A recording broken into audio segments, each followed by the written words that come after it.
अजीज़ान गिराम वक़ार, हम सब सुन्नियों का यह अकीदा है कि हम जो मीलाद पाक सल्लल्लाहु ताला अलैहि वसल्लम मनाते हैं, इसमें मौत का जिक्र छेड़ करके हुजूर पाक के इंतकाल की खबर मिला कर सुन्नियों को वरगलाने की कोशिश की जाती है। उस वक्त मैं आपको बताऊं, विलादत की खुशी और मौत के गम, दोनों चीजों को बता रहा हूं मैं, दोनों चीजों को। विलादत के दिन सबसे ज्यादा गम अगर किसी को था तो वो इबलीस को था। यह पक्की बात है कि नहीं? शैतान को सबसे ज्यादा गम था। और ये साहब कुछ लोग एतराजात करते हुए ये कहते हैं कि मिलाद के बारे में हम लोगों पर एतराज करते हो कि हम शैतान के चेले, हम मिलाद नहीं मनाते। और इबलीस लईन को हुजूर पाक सल्लल्लाहु अलैहि वसल्लम के जाने की खुशी हुई थी और तुम लोग उस दिन खुशियां मनाते हो। इबलीस उस दिन खुशियां मना रहा था कि हुजूर इंतकाल कर गए। झूठे हो, झूठ बोलते हो। जिस दिन हुजूर का इंतकाल हुआ उस दिन भी शैतान खुश नहीं था, बल्कि वो ये कह रहा था ये तो दुनिया से चले गए लेकिन इस्लाम पूरे कोने तक फैल जाएगा। इबलीस तो तुमसे ज्यादा जानता था। इसलिए हुजूर के इंतकाल के दिन इबलीस खुश नहीं था, जो हम पर एतराज करके बोलते हैं। इबलीस खुश नहीं था, वो उस दिन भी गम में था कि हुजूर गए तो गए लेकिन सिद्दीक भी छोड़ गए, फारूक भी छोड़ गए, उस्मान भी है, हैदर भी है। और नबी पाक सल्लल्लाहु ताला अलैहि वसल्लम का ये मिशन ना रुका था ना रुकेगा। अजीज़ान गिरामी वक़ार, ये मीलाद के सिलसिले में चंद बातें थी जो आपको बताना जरूरी है, और बल्कि हर साल ये रिपीट की जाती हैं और अब महफूज रहेंगी। अगला साल फिर आएगा, फिर आप ये चीजें सुन लेना। ये स्प्रे का काम करेंगी, जब जब कहीं से कॉकरोच आए तो स्प्रे मार देना। नौजवानों के लिए खास तौर पर अपने अकीदे की हिफाजत करो, अपने अकीदे की हिफाजत करो। जान है इश्क मुस्तफा रोज फजू करे खुदा, जिसको हो दर्द का मजा नाजे दवा उठाए क्यों। आज मैं ये बात अर्ज करना चाहूंगा जो कुरान की आयत मैंने तिलावत की। अल्लाह फरमाता अल्लाहु व रसूलुहु अहक्कु अन युर्दू, अल्लाह और उसका रसूल ही ज्यादा हकदार हैं कि उनको राजी किया जाए। बस अल्लाह और उसके रसूल ही ज्यादा हकदार हैं कि उनको राजी किया जाए। तुम किसको किसको राजी करने में लग गए? दुनिया कभी राजी नहीं होगी। जिसके लिए तुमने दाढ़ियां छिलाई, जिसके लिए तुमने अपने हुलिये बदल दिए, जिसके लिए तुमने अपने अखलाक बदल दिए, वो दुनिया तुमसे राजी ही नहीं हुई। तुम महंगे महंगे कपड़े डिजाइन के, फैशन के पहन करके सोचने लगे दुनिया को दिखाऊंगा। दुनिया फिर भी तुम पर उंगली उठाती रही, ताने मारती रही, लेकिन मेरे अजीजों ये कभी राजी नहीं हुई, कभी नहीं।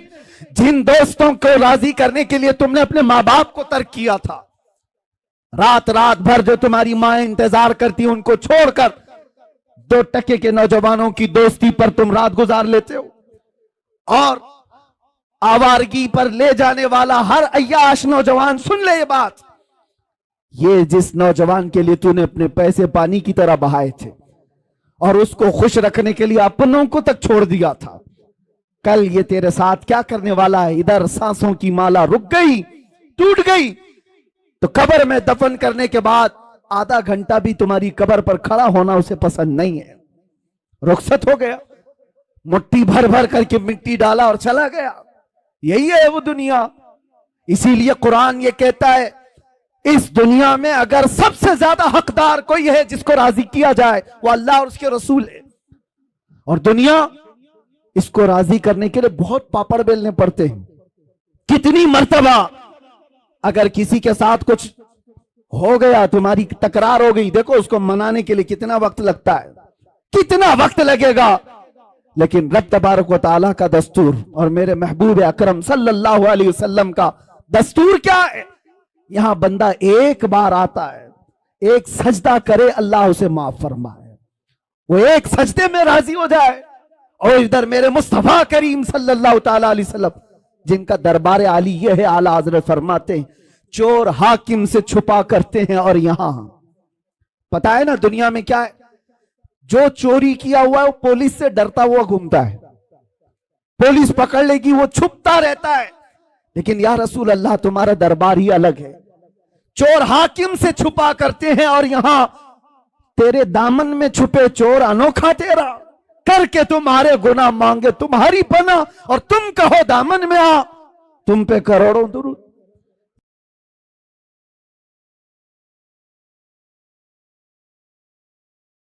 इसलिए मैंने अर्ज की, इसलिए कि जिस रसूल को बंदा रात की तन्हाई में याद करता हो, अगर उस पर मुसीबत आ पड़ी हो मौत के वक्त, ये दोस्त, ये अय्याश, ये आवारे कोई नहीं आते। अगर तुम्हारी कब्र में भी कोई आता है तो आमिना का लाल आता है, नबी मोहतरम सल्लल्लाहु अलैहि वसल्लम की जात आएगी, तो क्यों उनको राजी नहीं करना चाहते। आला हजरत का भी यही पैगाम था, आज ले उनकी पना, आज मदद मांग उनसे, कल न मानेंगे कयामत में अगर मान गया, वहां पर फिर नहीं माना जाएगा। आज आ जाओ, राजी उनको करो, उस नबी पाक को राजी कर लोगे, दुनिया सब तुमसे राजी करा दी जाएगी, लोगों के चेहरे तुम्हारी तरफ फेर दिए जाएंगे। मैं एक अदना सा कुत्ता हूं दरबारे मुस्तफा का, बल्कि उसमें भी शुमार हो जाए तो किस्मत की बात है। सके तैबा सब मुझे कह करके पुकारे बेदम, यही रखी हो मेरी पहचान मदीने वाले। हमारी इससे ज्यादा की औकात भी नहीं, लेकिन मैं एक बात अर्ज करता हूं, हमने लौ लगाई थी बारगाह मुस्तफा की तरफ, और हमने सारा मौजू, सारा उन्वान समेट करके ये तय किया था कि अब जिंदगी बाकी है तो हुजूर पाक सल्लल्लाहु अलैहि वसल्लम के नामूस की हिफाजत के लिए ही बोलेंगे। ये अर्ज किया, अहद किया था, इसका असर हम देखते हैं। साल नहीं गुजरे, साल 2 साल नहीं गुजरे, लाखों के दिलों को अल्लाह ने इस तरफ फेर करके रख दिया। पता ये चला वो अगर राजी है तो मौला पूरी कायनात को एक तरफ फेर देता है। उनको राजी करो। और चप्पे चप्पे पर इमाम अहमद रजा की बात यूं ही नहीं फैलाई जाती। आला हजरत, ये कभी आला हजरत आए यहां पर, लेकिन अभी मैं कहूं इश्क मोहब्बत, इश्क मोहब्बत एक ही जुमला है, ये एक ही है। किसी भी जगह पर जाओ, आला हजरत ने अपने प्रचारक नहीं पैदा किए थे, एडवर्टाइजमेंट के लिए कोई बहुत ज्यादा सरमाया खर्चा नहीं किया था, ना ही उनके सिपाहियों को दौड़ा रखा था, ना सोशल मीडिया का दौर था। लेकिन जाओ दुनिया के जिस कोने में भी, वो नाम जरूर तुम्हें मिलेगा, आला हजरत। क्यों? इसलिए कि जिंदगी भर जिसको राजी करने की कोशिश करते रहे, तो मेरे मुस्तफा का ये कानून है, जो उनका होता है अल्लाह ताला उसकी मोहब्बत हर एक के दिल में पैदा करता है। और आज आला हजरत को हम यूं नहीं याद करते कि आला हजरत ने हमें फतावा रज़विया दे दिया है, आला हजरत ने हमें ये दे दिया, वो दे दिया है, बल्कि जहां से याद करते हैं तो यूं कहते हैं, डाल दी कल्ब में अज़मत मुस्तफा। क्यों याद करते हैं? डाल दी कल्ब में अज़मत मुस्तफा सैयदी आला हजरत पे लाखों सलाम। और हम दुआ ये करते हैं अल्लाह करीम की बारगाह में कि इन सादात का साया अहले कर्नाटक पर हमेशा कायम दायम रहे। इनकी आमद से जो फयूज़ व बरक़ात चलते हैं, साथ ही अकीदे की हिफाजत भी होती है, और एक सिराते मुस्तकीम पर चलने का हौसला आम सुन्नी नौजवान को मिलता है इन्हीं चेहरों से। अल्लाह तबारक व तआला इकबाल बुलंद फरमाए। और आज की महफिल की बड़ी अजीम रौनक थे हुजूर सैयदी व सनदी मुर्शिदी अमीन मिल्लत अदाम अल्लाहु फयूज़हु, लेकिन हजरत की तबीयत की अलालत की वजह से, नासाज होने की वजह से हजरत तशरीफ नहीं लाए। और इंशाअल्लाह हम उम्मीद करते हैं कि बहुत जल्दी इस इलाके में हजरत को हम देखेंगे इंशाअल्लाह। मीलाद मुबारका का पुरबहार मौसम है, रबीउल अव्वल शरीफ, ये जलसे जुलूस का महीना हम सुन्नियों के दरमियान कहलाता है। और मेरे अजीजों, ये किस्मत की बात है, मीलाद मीलाद मीलाद एक लफ्ज सब जगह मशहूर है। और मीलाद कोई एक नई चीज नहीं, मीलाद तो पैदाइश को कहते हैं, पैदाइश को कहते हैं। लेकिन नबी पाक सल्लल्लाहु ताला अलैहि वसल्लम के साथ मीलाद का लफ्ज हो जाता है तो सिर्फ पैदाइश नहीं, वो ईद मीलाद होती है। पैदाइश की खुशी भी है साथ में, हर एक के लिए नहीं है। नबी पाक सल्लल्लाहु अलैहि वसल्लम की विलादत के साथ मुझे आप ये बताओ जो इस मौसम में कीड़े मकोड़े बाहर निकल करके मीलाद पर शिर्क और बिदात के फतवे लगाते रहते हैं, उनसे पूछो होता क्या है मीलाद में। जिक्र रसूल पाक ही तो है। नबी पाक सल्लल्लाहु ताला अलैहि वसल्लम का जिक्र करना, इसके लिए तुम्हारे बाप दादाओं से परमिशन लेने की जरूरत है?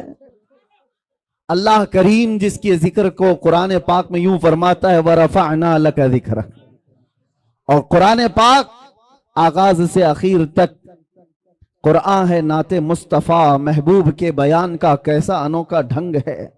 एक बात याद रखो मेरे अजीजों, अभी मैं देख रहा था कोई पड़ोसी मुल्क का एक मौलवी साहब जो मीलाद मुस्तफ़ा सल्लल्लाहु अलैहि वसल्लम के मुतालिक सवाल किया जा रहा है, तो दिल का कोड़ बाहर निकल आता है, नहीं नाजायज है ये, कहीं है नहीं। सामने वाले ने कहा कि सुना है सुन्नी लोग जवाब में कहते हैं कि मक्का में हुजूर पैदा हुए थे तो मक्का वालों ने मीलाद नहीं मनाई, इसलिए कि कुफार और मुशरिकीन थे जब हुजूर वहां पैदा हुए थे। लेकिन जब मदीने तैयबा तशरीफ ले गए थे तो मदीने वालों ने दफ बजा करके हुजूर का इस्तकबाल किया था, हुजूर की आमद का शानदार इस्तकबाल किया था। तो सुन्नी लोग ये कहते हैं कि हम मदीने वालों के नक्शे कदम पर चलते हैं। मौलवी साहब ने कहा, मियाँ ये तो एक ऐसी ही बात है, फैलाई हुई बात है। मैं उन लोगों से कहता हूं कि मदीने तैयबा में हुजूर एक बार आए थे, एक बार इस्तकबाल हुआ, क्या हर साल थोड़ी ना होता है? हुजूर पैदा हुए एक साल, तो क्या हर साल थोड़ी ना मनाई जाती है? जबकि उस कमबख्त मौलवी साहब को ये नहीं पता हर साल आजादी के मौके पर खुद भी खड़ा होता है, पूरे मुल्क की आजादी की खुशियों में बच्चों को भी झंडे लेकर खड़ा होता है। हम उनसे पूछते हैं तुम्हारा मुल्क एक बार आजाद हुआ था कि हर साल आजाद होता है? एक ही बार हुआ था, लेकिन उसकी यादगार तो मनाते हो। यहां पर कोई उनको जवाब नहीं है। उसको ये कहते हैं कि नहीं ये तो एक दुनियावी मामलात है, इसको दीन पर कयास ना करो। इनके घर में चोर बेटा पैदा हो, पता ही नहीं उसका मुस्तकबिल क्या होने वाला है, पता ही नहीं है। बड़ा होकर के डाकू बनेगा कि डॉक्टर बनेगा मालूम नहीं, लेकिन बर्थडे हर साल उसका होना चाहिए। केक भी बड़ा लाओ, मिठाइयां भी लाओ, लोगों को दावतें भी दो। सबके घर इससे आजकल बच्चे किसी के नहीं है। हो सकता है किसी के यहाँ थोड़ा, किसी के यहाँ ज्यादा, लेकिन मना रहे हैं सब। एक ट्रेंड नहीं है बर्थडे मनाने का। तुम नहीं भी मनाओ तो बच्चे तुम्हारी गर्दन पे चढ़ के पूछते हैं मेरा बर्थडे है, क्यों नहीं मना रहे हो? वो बच्चों को आज मैं तालीम देना चाहता हूं कि अल्लाह ना करे तुम्हारे यहां कहीं पर भी ये सड़न अगर आ गई जो हुजूर की मीलाद पर ये कहते हैं एक ही साल हुजूर तशरीफ लाए थे, हर साल क्यों? तो अपने बाप से भी कहो मैं एक ही बार पैदा हुआ था, हर साल बर्थडे क्यों? हर साल क्यों? मेरे अजीजों, जिसका फ्यूचर मालूम ही नहीं ये क्या होने वाला है, उसकी खुशियां मनाते हो। और जो महबूब रब्बुल आलमीन है, जिसका आना यहां पर बरकत है और जिसका रहना यहां रहमत है, और उसके आने के दिन को हम यादगार नहीं मना सकते। दूसरी एक और बात फैलाई जाती है, ये इसलिए कि कंफ्यूजन में दूर करना चाहता हूं। सुन्नी लोग बेचारे ऐसे बौछार आ जाते हैं तो परेशान होकर के कहते हैं ऐसा है क्या, क्योंकि इल्म से वास्ता कम रहता है। लेकिन सोशल मीडिया पर आजकल आप ज्यादा एक्टिव हैं, तो हम भी चाहते हैं कि उसी तरह से आपको जवाब भी परोस दिया जाए। एक चीज और फैलाई जाती है कि 12 रबीउल अव्वल को तुम तो हुजूर की विलादत की खुशी मनाते हो, जुलूस निकालते हो। तुम्हें ये नहीं मालूम सुन्नियों कि हुजूर का उस दिन इंतकाल भी हुआ था, हुजूर उस दिन दुनिया से रुखसत भी हो गए थे। तो गम होना चाहिए जो सहाबा को इतना गम था। सहाबा थोड़ी ना खुशियां मना रहे थे, हुजूर के जाने का दिन है। क्या अजीब चीज के जरिए से लोगों के जहन को खरीदने की कोशिश की जाती है। यह ऐसी ही बात है, मैं आपको बताता हूं। इस पर मैं जवाब बाद में देता हूं। अभी हम मदीने शरीफ में थे तो एक साहब मट्टी लेकर के आए थे वापस। कहा कि हजरत हम जो है ये 6 महीने पहले उम्रा पे आए थे, जन्नतुल बकी की कुछ मट्टी लेकर के गए थे। तो लोगों ने इतना डराया कि जन्नतुल बकी की मट्टी जो है जुदाई के गम में रोती है, उसको वापस लेके आया। खैर ठीक है, तुम्हारी अकीदत अपनी जगह, और किसने इस तरह की बातें की। हम ये नहीं कहते कि सब मट्टी उठा लाओ, किसी ने कहा मदीने की मिट्टी वो अपनी निस्बत के लिए एहतराम के तौर पर उसका अपना मामला है, उठाया तो उठाया, लाया तो लाया, लेकिन बहकाने वाले ने उसको किस अंदाज से बहकाया, ऐसे कि जुदाई के गम में रोती है, वापस ले जा। मैंने उससे कहा उस मौलवी को पकड़ के, खजूर नहीं रोता क्या जो मदीने से 10-10 किलो भर के लाते हो? मदीने के दरख्तों में खजूर भी तो है, तोड़ के लाते हो। जमजम नहीं रोता क्या? वहां के कुएं से उठा करके लाते हो। किस तरह की इस तरह मैनिपुलेट करके लोगों के दिमाग को। इमाम आमश एक बहुत बड़े बुजुर्ग हैं, उनके पास एक साहब आए थे और उन्होंने कहा था ऐसा ही सवाल इमाम आमश के पास, कहा कि हुजूर मैं मस्जिद में सजदा करके जाता हूं, कंकरियां पेशानी पर लग जाती हैं, मैं घर पर जाता हूं झाड़ता हूं तो कुछ लोगों ने कहा मस्जिद की जो कंकरियां पेशानी पर लगती हैं वो अगर घर में जाकर झाड़ोगे तो वो चीखती हैं, चिल्लाती हैं कि मस्जिद से मुझे उठाकर तुम बाहर ले आए। इमाम आमश से उसने पूछा कि इसका हल क्या है बताइए। तो इमाम ने कहा जब वो चीखने चिल्लाने लगे तो उनका गला दबा के पकड़ लेना। जब वो कंकरियां चीखने चिल्लाने लगे तो उनका गला दबा लेना। उसने कहा कि हुजूर ये भी क्या जवाब है, क्या कंकरियों का गला होता है? आपने कहा गला नहीं होता तो चिल्लाती कहां से? वो बड़े इमाम थे, बड़े बुजुर्ग थे, वो इस तरह के जवाब देते थे। ये जो आज फैलाया गया है, हाँ हुजूर की विलादत भी हुई थी, हुजूर का विसाल भी हुआ था 12 रबीउल अव्वल को, लेकिन फर्क ये है मेरे अजीजों, नबी पाक सल्लल्लाहु ताला अलैहि वसल्लम के जाने के गम के बारे में तुम कहते हो। हम दोनों चीजों को रख करके देखते हैं, तुम्हारे ऊपर हुजूर के जाने का गम गालिब क्यों है? हुजूर पाक सल्लल्लाहु ताला अलैहि वसल्लम की आमद की खुशी क्यों नहीं है? एक कुरान की आयत से मैं बताता हूं। इस उम्मत पर अल्लाह तबारक व तआला वैसे अज़ाबात नाजिल नहीं करता जैसे पिछली उम्मतों पर आते थे। पिछली उम्मतें जब गुनाह करती थी, कुछ बंदर बन गए, कुछ खिंजीर बन गए, किसी पर नोकीले पत्थरों का अजाब आया, रब ताला फरमाता वामतरना अलैहिम हिजारतम मिन सिज्जील मंदूद, हमने उन पर नोकीले पत्थरों की बारिश कर दी। फजअलना आलियहा साफिलहा, ऊपर वाले हिस्से को पलट कर नीचे कर दिया है, और कभी किसी को तेज हवाएं भेजकर खोपड़ियां उड़ गई हैं, लोगों के भेजे कानों से निकल गए। ऐसे तूफान नूह के अजाब आए। क्यों आते थे? उनके कुछ गुनाह थे, उन उम्मतों की कुछ नाफरमानियां होती थी, गुनाहों की वजह से अजाबात आते थे। लेकिन मैं पूछता हूं मेरे अजीजों, क्या वो गुनाह इस उम्मत में नहीं होते? क्या ये उम्मत वो गुनाह नहीं करती? शुएब अलैहिस्सलाम की कौम पर सिर्फ इसलिए अजाब आया था कि वो नाप तोल में कमी करते थे। यहां तो पता नहीं हर चौथा पांचवा दुकानदार वही कर रहा होगा। नाप तोल में कमी एक बहुत बड़ा गुनाह था जिसकी वजह से अल्लाह का अजाब आया, और वो नबी की नाफरमानी भी करते थे। नूह अलैहिस्सलाम की कौम अपने नबी को बशर कहती थी, यहां पर भी है वो अपने नबी को बशर, बशर का मतलब आम आदमी की तरह कहते थे, बशर तो है ही, आम आदमी की तरह समझते। अल्लाह का अजाब आया। लेकिन इस कौम में वो सारे गुनाह हैं, जिना भी है, चोरी भी है, डकैती भी है, नाप तोल में कमी भी है, नाफरमानियां है, शिरक है, कुफ्र है, अज़ाबात क्यों नहीं आते? इसका जवाब खुद रब्बे जुल जलाल कुरान में फरमाता है वमा कान अल्लाहु लियुअज़्ज़िबहुम व अंत फीहिम, अल्लाह ताला इस उम्मत पर वैसा अजाब नाजिल नहीं करेगा इसलिए कि इनके बीच में मेरा महबूब जलवागर है। अब ये आयत तवज्जो चाहता हूं, अल्लाह ने क्या फरमाया? व अंत फीहिम, ऐ रसूल आप इनके बीच में हैं, आप इनके बीच में हैं, इसलिए अल्लाह का अजाब नहीं आता। कुरान से पूछो क्या वो 63 साल ही अजाब नहीं आया था या अब तक नहीं आ रहा है?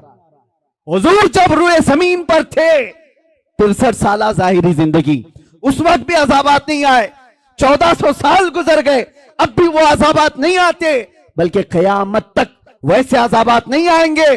कुरान का मतलब यह है कि महबूब इनके बीच में हो आप, तो इसका मतलब सिर्फ 63 साल नहीं, कयामत तक मेरा महबूब इनके बीच में जलवागर है। तो तुम कहां से ये चीज लेकर के आ गए कि हुजूर पाक सल्लल्लाहु ताला अलैहि वसल्लम के जाने का गम? मेरे अजीजों, हुजूर हमारे दरमियान मौजूद हैं। एक बुजुर्ग की बात मुझे याद आती है, मदीने के बड़े आशिक थे, मदीने से जाना नहीं चाहते थे। हुजूर पाक सल्लल्लाहु ताला अलैहि वसल्लम के दरबार में हाजिरी दी और जब जाने का वक्त आया तो रोने लग गए। कहा क्या आका के दरबार में जो मेहमान आता है उसे वापस भेज दिया जाता है, जिसको जाने की तमन्ना ना हो?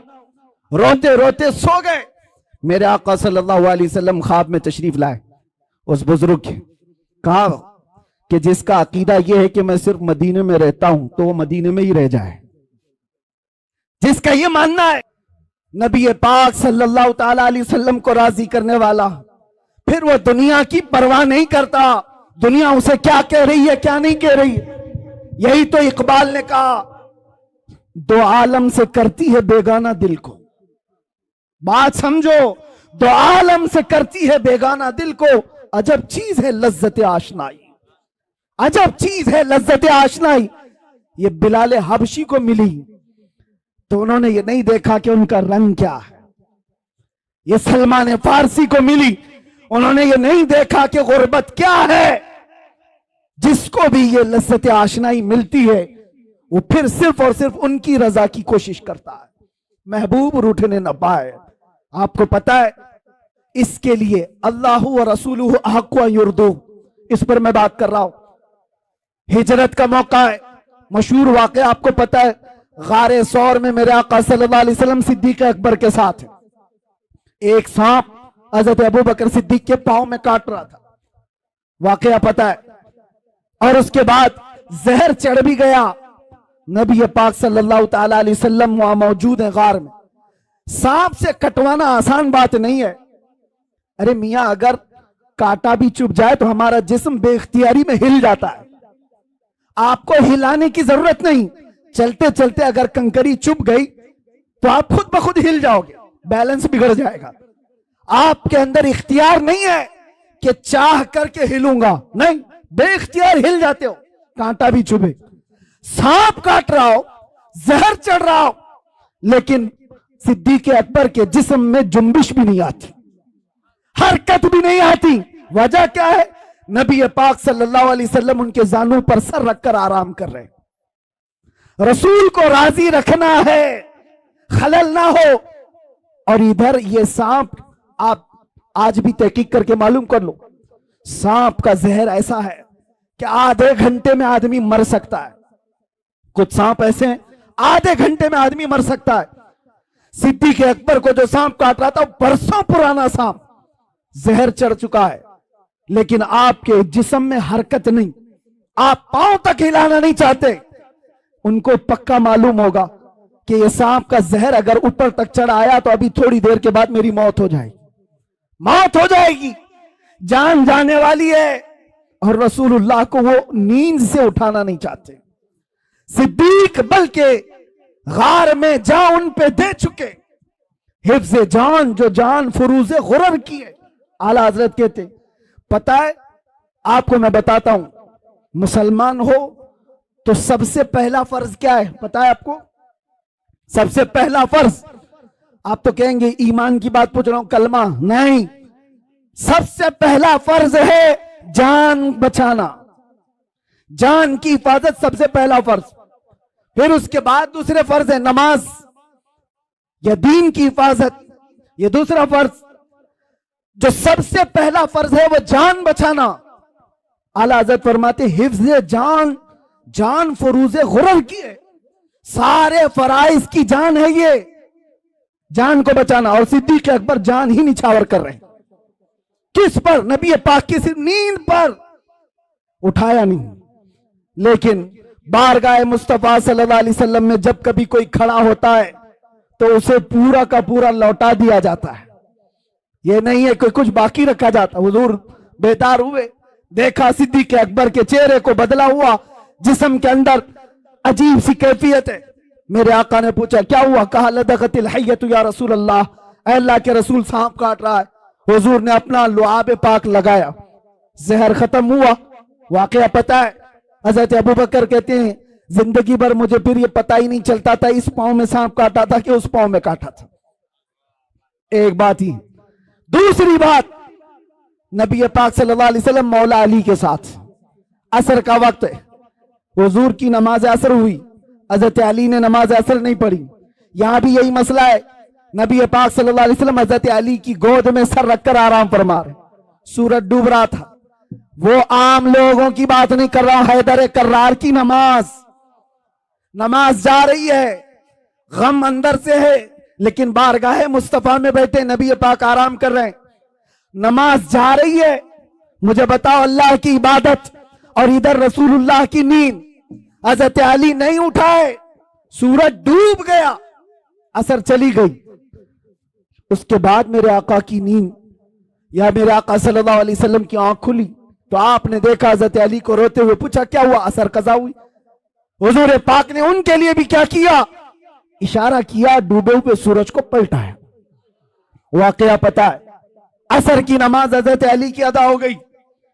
दो चीजें मैंने आपके सामने रखा, एक सिद्दीक अकबर जिनको चाहिए था जान बचाना, जो सबसे पहला फर्ज है, वो निछावर कर दिया, और हजरत अली को जो दूसरा फर्ज है नमाज की हिफाजत, वो भी छोड़ दिया। किसके लिए, रसूलुल्लाह के लिए। किसके लिए, नबी पाक की नींद के लिए। एक जान कुर्बान कर रहा है और एक नमाज कुर्बान कर रहा है। आला हजरत अब इस पर क्या कहते हैं, सुनो। सिद्दीक बल के गार में जा उन पे दे चुके, हिफ्ज जान जो जान फुरूज़े गुरर की है, मौला अली ने वारी तेरी नींद पर नमाज, वो भी नमाज असर जो आला खतर की है। तूने फेर दी उन्हें नमाज, तूने फेर दी उन्हें जान और उनकी नमाज।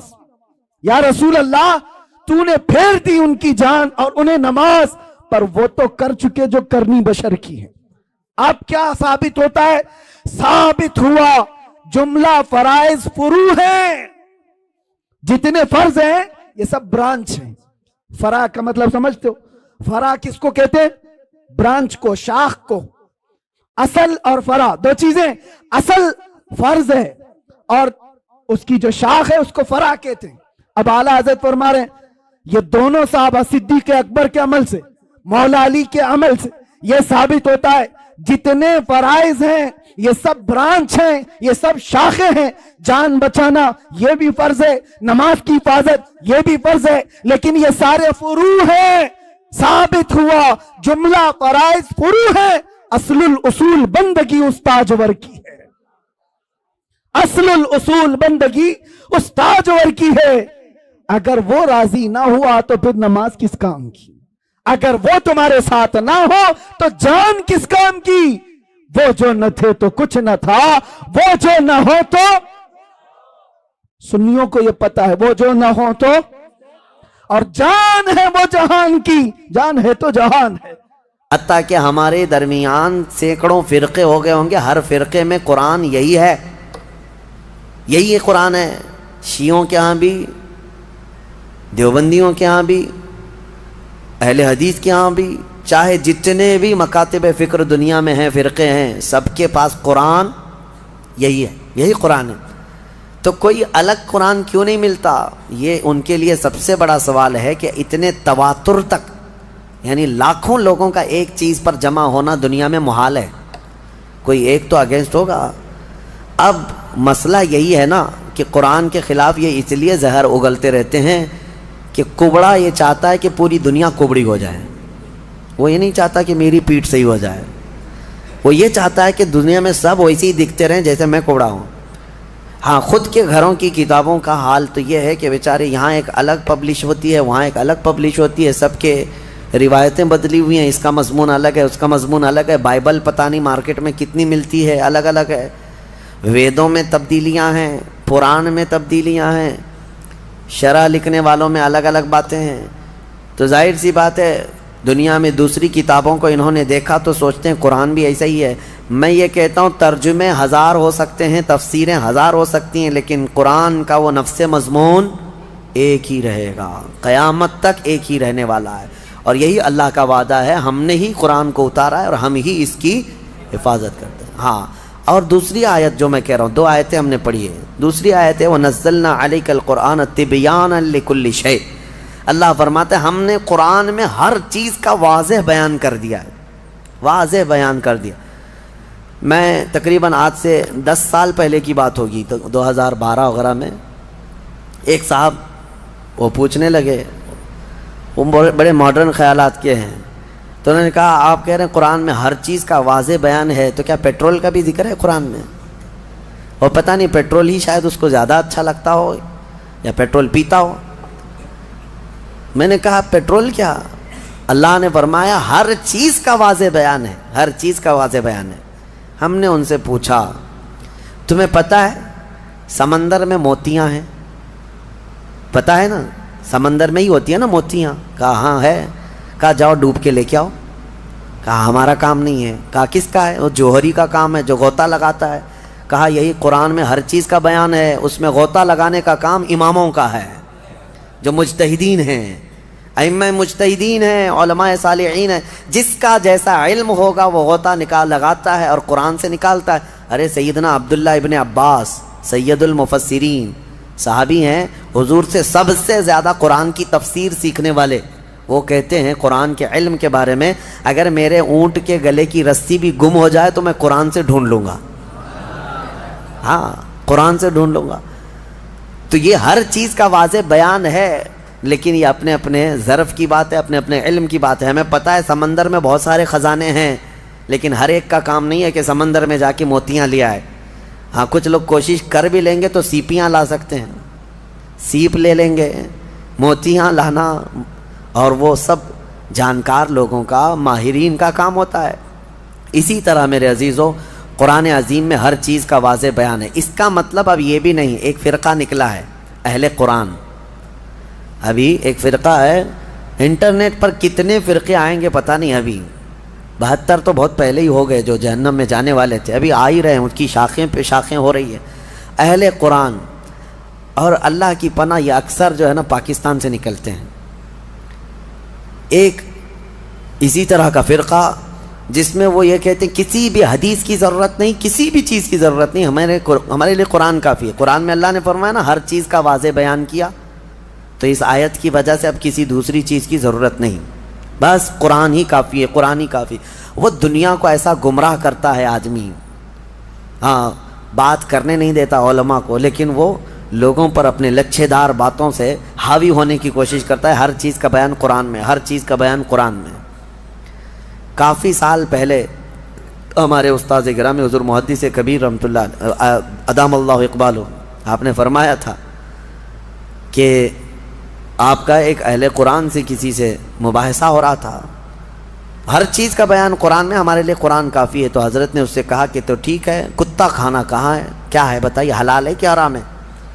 कुरान में उसका जिक्र होना चाहिए, साफ साफ जिक्र हो, कुत्ता खाना क्या है।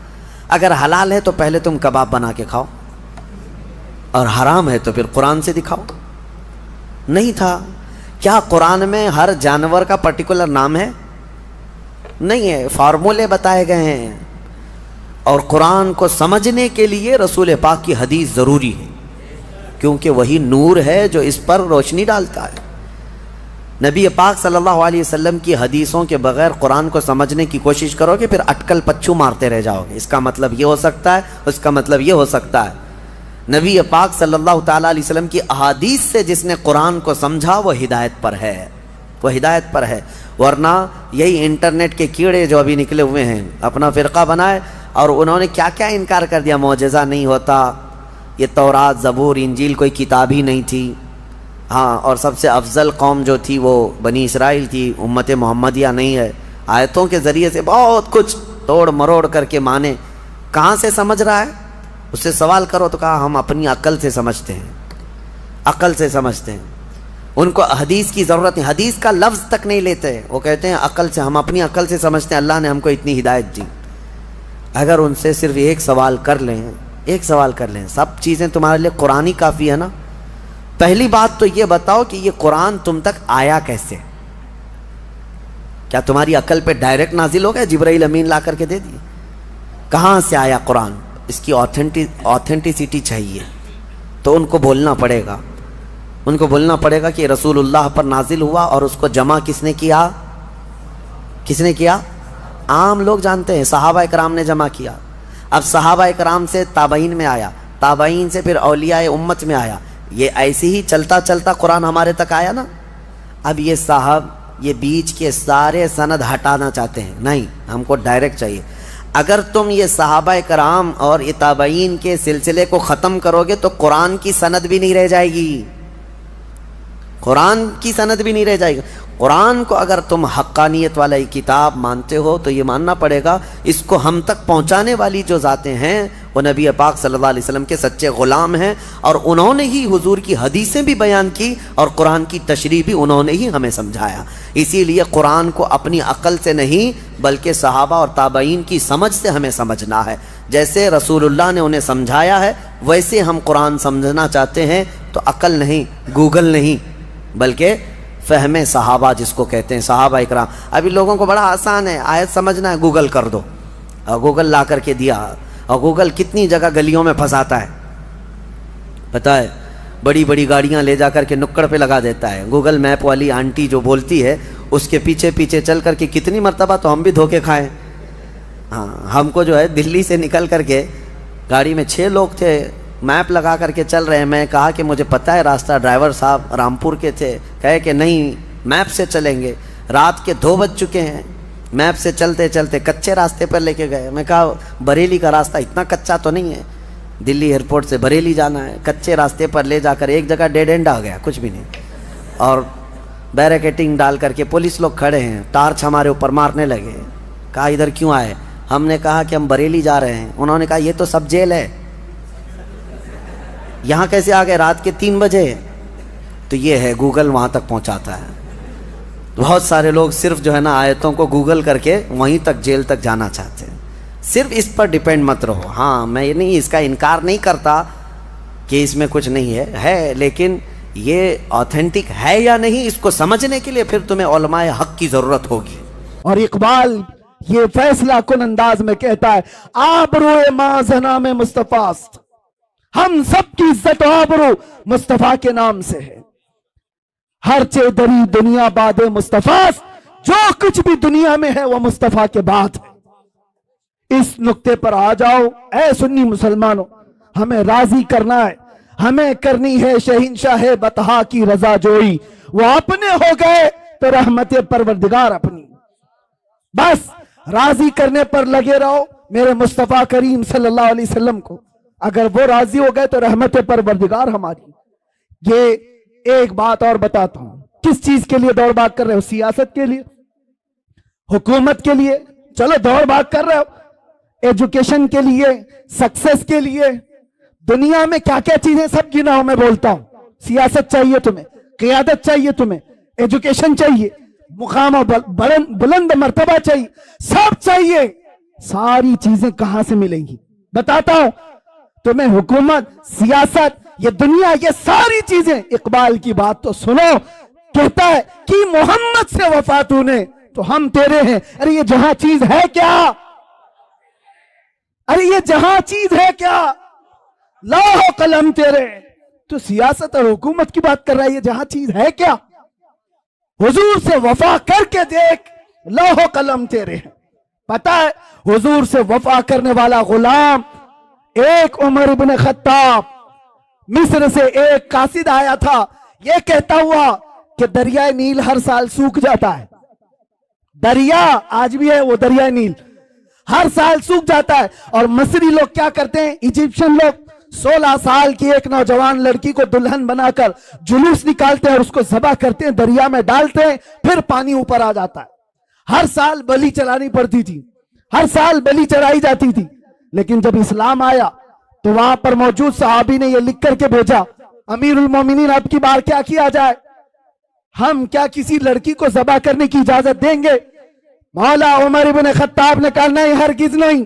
एक खत लिखा उस सहाबी रसूल को जवाब, उनको भी जवाब में लिखा, और एक खत लिखा दरियाए नील के नाम पर। आज तक दुनिया में देखा है आपने किसी को कि कोई दरिया को भी खत लिख रहा हो? कोई दरिया को भी खत लिख रहा हो? दरिया के नाम पर लिखते हैं उमर इब्न खत्ताब, ऐ दरियाए नील, उमर इब्न खत्ताब रसूलुल्लाह का गुलाम तुझसे कहता है, अगर तू अपनी मर्जी से चलता है तो हमें तेरी कोई हाजत नहीं, और अगर अल्लाह के हुक्म से चलता है तो उमर का हुक्म है कि अभी चल पड़ा। खत लिखा, सहाबी रसूल को भेज दिया। एक खत उनके नाम था, एक खत दरिया नील के नाम पर था और हजरत उमर का हुक्म था जो मेरा खत दरिया नील के नाम पर है वो दरिया में डाल दो। अल्लाह अकबर। मेरे अजीजों, सिर्फ वाकयात नहीं है, सुनो। जब ये खत पहुंचा, गवर्नर मिस्र ने अपना खत अपने पास रखा, दरिया का खत ले जाकर दरिया नील में डाला जो सूख गया था। तारीख निगार बताते हैं खत जैसे ही पड़ा 16 गज पानी ऊपर मौजे मारता हुआ आ गया था। किसकी हुक्मरानी है, किसकी हुक्मरानी है? नबी का जो हो गया हर चीज उसके कदमों के नीचे ला दी जाती है। इसी को कहा है इकबाल ने कि टल न सकते थे जंग में अगर अड़ जाते थे, पांव शेरों के भी मैदान से उखड़ जाते थे, हक से सरकश हुआ कोई तो बिगड़ जाते थे, अरे तेग क्या चीज हम तोप से भी लड़ जाते थे। आ गया इन लड़ाई में गर वक्त नमाज, किबला रूहों के जमीन बोस हुई कौम हिजाज। और उसी में इकबाल कहता है दश्त तो दश्त है दरिया भी न छोड़े हमने, बहरे जुल्मात में दौड़ा दिए घोड़े हमने। नबी पाक सल्लल्लाहु अलैहि वसल्लम का जो गुलाम होता है उनसे जो वफा किया है अल्लाह ताला सारी कायनात उसको मुसख्खर करके दे देता। वो तो सिर्फ दरिया की एक मिसाल मैंने दी, दरिया की एक मिसाल दी। सहाबा कराम के ऐसे ऐसे वाकयात। हजरत सफीना एक जंगल में रास्ता भटक गए थे, मदीने के करीब एक जंगल में रास्ता भटक गए। कहते मैं रास्ता नहीं पा रहा था, अचानक एक दरिंदा आ गया, शेर मुंह फाड़े हुए मेरे सामने आ गया। साहबी रसूल है, सुना तवज्जो से। और शेर को देखकर किसकी हैबत नहीं होती, सब कपकपी आ जाती। हजरत सफीना कहते हैं जैसे ही वो शेर करीब आया मैं क्या करता, मेरे पास ना हथियार ना भाला ना नेजा कुछ नहीं। जब वो मुंह फाड़ कर मेरे पास आया मैंने चीख करके इतना कहा या अबल हारिस अना मौला रसूलुल्लाह, ऐ फाड़ खाने वाले दरिंदे मैं रसूलुल्लाह का गुलाम हूं। हजरत सफीना कहते हैं वो शेर सर झुकाकर मेरे तलवे चाटने लगा और दम हिलाता हिलाता रास्ता दिखाता दिखाता मुझे मदीने तक छोड़कर गया। उनके जो हो जाओ कायनात उसकी तरफ है। इसीलिए कुरान क्या कहता है, अल्लाह व रसूलुहु अहक्कु अन युर्दू, अल्लाह और उसके रसूल इस बात के ज्यादा हकदार हैं उन्हें राजी किया जाए। ये जितनों को राजी करने के लिए तुम पापड़ बेलते रहते हो, झंडे लगाकर अपने गलों में पट्टे डालकर इसके उसके नारे लगा लगा कर, होता क्या है सियासी लोग तुम्हें लॉलीपॉप तो दे सकते हैं बाकी कुछ नहीं। और क्या है इनके पास, इधर से धक्का मारा उधर पहुंचा, उधर से धक्का मारा इधर पहुंचा, और इनके खुद के 5 साल के ठिकाने नहीं। जिनके 5 साल के ठिकाने नहीं उनसे तुम अपनी आबरूएं वाबस्ता की हो, अपनी उम्मीदें वाबस्ता की हो। और जो सुल्तान और बादशाह क़यामत तक का है उसके दरबार की तरफ हाथ क्यों नहीं उठाती, उसके दरबार की तरफ उठाओ। इसीलिए मारहरा का अजीम कलंदर अपने दौर में हुजूर सैयदुल उलमा जब वो दौरे करते थे, उनका भी एक वक्त था जब हुकूमत भी कांप रही थी उनकी जुबान से निकलने वाले अल्फाज और हजारों के मजमे में उनका असर देखकर।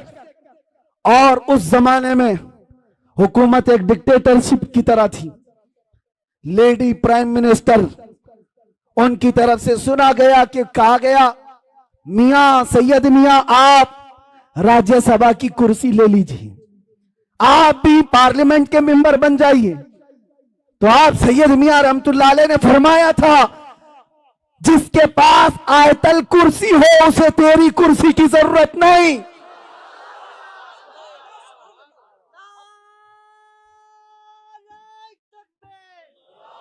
और एक बात, उसी मर्दे कलंदर का ये नारा जो मेरा टॉपिक है, उसी मर्दे कलंदर का ये नारा देखा होगा दुनिया में ये लोग किसको किसको राजी करने के लिए भागते रहते हैं, अपनी जिंदगियां बर्बाद किए।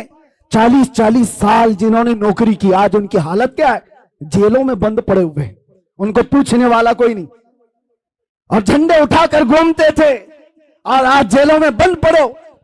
मैं नहीं कहता कि जेल में किसी कसूर की वजह से गए हो कि नहीं गए हो, लेकिन काश मुस्तफा के नाम पर गए होते तो दुनिया का हर चप्पा तुम्हारे लिए दुआ कर रहा होता। तुम तो किसी पार्टी की नौकरी करके गए, किसी पार्टी की नौकरी करते गए। अपनी जिंदगी के बेशबहा वक्त किसी की धोती उठाने में, किसी की साड़ी उठाने में। इनका हाल यही है। इनके साथ बैठा, इनको राजी किया, उनके साथ बैठा, उनको राजी किया, इलेक्शन में इसकी सीट ज्यादा आ गई, दर बदल लिया। ये सब करने वालों के अंजाम क्या होते।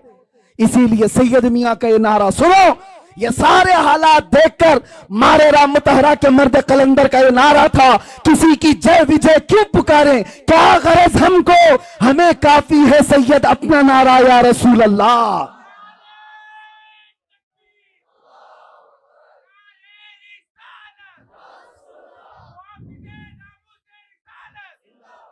अजीजा ने गिरामी वकार, बस मैं अपनी बात को खत्म करता हूं। अल्लाह और उसके रसूल को राजी करने की फिक्र में रहो, बाकी किसी को राजी करने की जरूरत नहीं। कोई राजी नहीं होगा, ये बात पक्की है, ये बात पक्की है। हमसे भी कहा जा रहा था, हमसे भी कहा गया था, जब लास्ट दिन थे हमारे बाहर आने से पहले, ऑफर बहुत सारे आए हैं लेकिन मैं इजहार नहीं करना चाहता, ये क्या आप ये नहीं बोलेंगे और आप ये बोलेंगे, आप इस तरह से काम करेंगे, मुल्क का भी फायदा होगा, इसका भी फायदा होगा, हम सब समझते हैं किसका फायदा होगा। ये बातें करने वालों से मैं एक बात कहा था, तुम्हारी क्या गारंटी है कि कब तक तुम राजी रहोगे, कब तक तुम राजी रहोगे। आज हम ये बोलना छोड़ दें, तुम उसके बाद कल ला करके कहोगे कि कुरान पढ़ना भी छोड़ दो, तीसरे दिन बोलोगे कलमा भी मत पढ़ना। यानी तुमको राजी करते करते पूरे कपड़े उतार दिए जाए। इसलिए याद रखो ए मुसलमानों, दुनिया को राजी करने में कभी अपने आप को बदलने की जरूरत नहीं। अल्लाह और उसके रसूल को राजी करने में अपना वक्त लगाओ और अल्लाह ताला ऐसा मुकाम बनाता है, ऐसा मुकाम बनाता है कि तुम मर के भी चले जाओगे, नाम अल्लाह मिटने नहीं देता, नाम मिटने नहीं देता। बस यही मेरा मैसेज है कि आज झूम करके हम ये कह करके जाएंगे, दुनिया किसी भी तरफ बुलाए, दुनिया किसी भी लालच की तरफ हमें पुकारे, हमें वो नहीं देखना है और ना उनको राजी करना है, ना हुस्न को राजी करना, ना दौलत को राजी करना, ना वक्त के ताकतों को राजी करना। बस हमारा क्या मिशन है, अपना सब कुछ गुंबद खजरा, कल भी था और आज भी है, मेरे नबी से मेरा रिश्ता, कल भी था और बतला दो गुस्ताख नबी को, गैरत सुन्नी जिंदा है, उन पे मर मिटने का जज्बा कल भी था और लब्बैक या रसूल अल्लाह। आई नई हुकूमत, सिक्का नया चलेगा, आलम में रंग बदला, सुबह शबे विलादत, उस दिन जो हुआ था उसको इमाम अहले सुन्नत यूं फरमाते हैं, वो एक दिन की बात है ना। हुजूर की विलादत हुई, फारस के किले में क्या हुआ, जलजला आया। हुजूर की विलादत इधर मक्का में हुई और मुल्क फारस में जलजला आया और किले के अंदर दरार आई। अब सुनो, आला हजरत कहते हैं हश्र तक डालेंगे हम पैदाइश मौला की धूम, यानी कयामत तक हम रसूलुल्लाह की मिलाद का जिक्र धूमधाम से मनाएंगे। इसका असर क्या होगा, फारस में तो देखा था किले में जलजला आ गया था, हुजूर के पैदाइश के जिक्र से ही किला हिल गया था। अब हम जब जिक्र करेंगे मिसले फारस नजद के किले गिराते जाएंगे, मिसले फारस नजद के किले गिराते जाएंगे। आज जिन लोगों के किले गिरते हैं या हिलते हैं वो जिक्र मुस्तफा से ही गिरते हैं, लेकिन उसका हमें कुछ असर नहीं होना चाहिए। खाक हो जाएं अदू जलकर मगर हम तो रजा, दम में जब तक दम है जिक्र उनका सुनाते जाएंगे। अजीजा ने गिरामी वकार, मैं बहुत छोटे से वक्त के लिए आपके पास आया हूं, लेकिन एक अजीम मैसेज देकर के कि मिलाद मुस्तफा सल्लल्लाहु अलैहि वसल्लम के मौके पर सारे सुन्नियों को यह चाहिए कि सिर्फ झंडे लगाने और कुमकुमे लगाने और बड़े बड़े नारे लगाने से ही ईद मिलादुन नबी का आप एहतमाम नहीं कर रहे हो, बल्कि हर सुन्नी आशिक रसूल को चाहिए कि वो इस मौसम में नहीं बल्कि पूरी जिंदगी उसकी है, लेकिन इस मौसम में खास तौर पर अपने नबी पाक सल्लल्लाहु अलैहि वसल्लम की सीरत तो पढ़ ले, मेरे आका सल्लल्लाहु अलैहि वसल्लम की बायोग्राफी मालूम हो जाए, हुजूर पाक की जिंदगी को समझ जाएगा। तो मेरे अजीजों, ये हवाओं के झोंकों से उसका कभी कुछ बाल बेका नहीं हो सकता। जो नबी पाक सल्लल्लाहु अलैहि वसल्लम को पढ़ा हुआ है वो तूफानों और आंधियों में अपना मजहब नहीं बदल सकता, वो लोगों की लालच पर अपना दीन का सौदा नहीं कर सकता। ये वही लोग हैं जो दीन के सौदा करते हैं, जिन्होंने अपने नबी को नहीं पढ़ा। हुजूर पाक सल्लल्लाहु अलैहि वसल्लम को जिन आंखों ने एक बार देखा है, वो सहाबा की जिंदगी तो देख लें, उनको खोलते हुए तेल में भी डाल दिया गया, मगर दामन मुस्तफा से हाथ हटाना तो दूर की बात है, जुबान पर लफ्ज लाना भी उन्होंने कभी गवारा नहीं किया है।